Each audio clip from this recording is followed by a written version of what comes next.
Coming to you from a now empty Ford Center here in Oklahoma City, Oklahoma.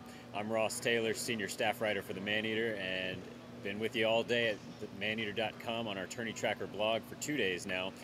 It is now actually officially Saturday morning, and we are ready to roll on to Saturday's Big 12 Championship final. Let's go back over the Big 12 Championship semifinal action that happened here this evening.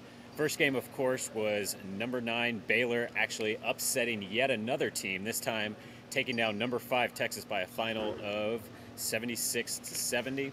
In that game, Baylor had some troubles early. Texas, Damian James, A.J. Abrams able to come up big. They've been a little enigmatic during the conference season, kind of went away in games. One of them would show up, maybe not both of them. They showed up big. Texas appeared to have a big presence inside with James. Abrams was hitting threes. It seemed like Texas was going to be able to hold off the Cinderella Baylor team. Once again, Baylor just continues to fight and fight. That is 3 consecutive upsets in 3 consecutive days. First, they take down number 8 Nebraska.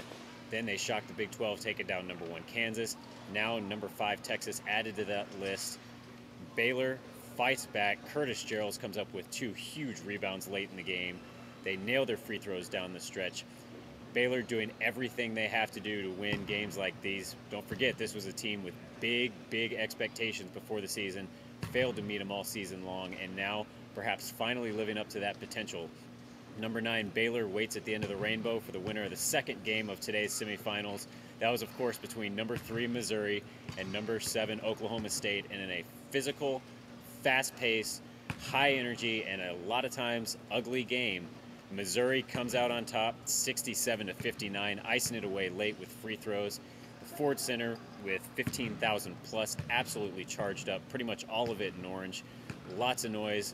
They essentially turned the Ford Center into Gallagher-Iba Arena South. Stillwater well represented here today. Missouri, just early, both teams really could not buy a basket. It was like there was a lid on the basket. Shooting was awful. Some of the numbers, Oklahoma State, pardon me, I'm cheating off the sheet here. Oklahoma State shooting 30% in the first half, 0% from 3. Missouri, 25.8% from the field, 12.5% from 3. Numbers just ugly. Both teams having to fight their way through. Not only that, Oklahoma State's Brian Eaton goes down with an ankle or foot injury. Hard to tell exactly what. Early in the half, only gets about 10 minutes and a half before he leaves. Does not put any weight on that leg coming off the floor. No one expects him to return. Almost pulls a Willis Reed in the second half. Comes out, starts the second half. A huge ovation from the crowd here, from the Oklahoma State faithful. Mike Anderson said it after the game. Kid's got a heart of a lion, and he showed that today. Although Eaton did finish 0 for 7 from the field, 8 turnovers in 30 minutes of play, several key throwaways that really hurt Oklahoma State down the stretch.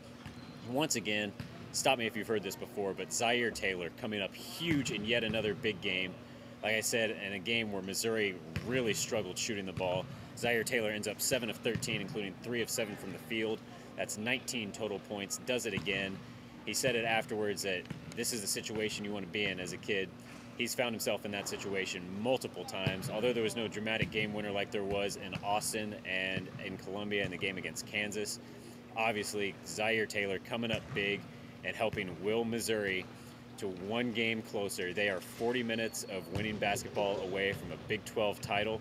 We'll have more on the Maneater.com tourney tracker, all you could ever want on previewing the Baylor Bears, but make sure to be with us around 5 o'clock tomorrow whenever the number 3 Missouri Tigers take on the number 9 Baylor Bears here at the Ford Center in Oklahoma City for the Big 12 Championship.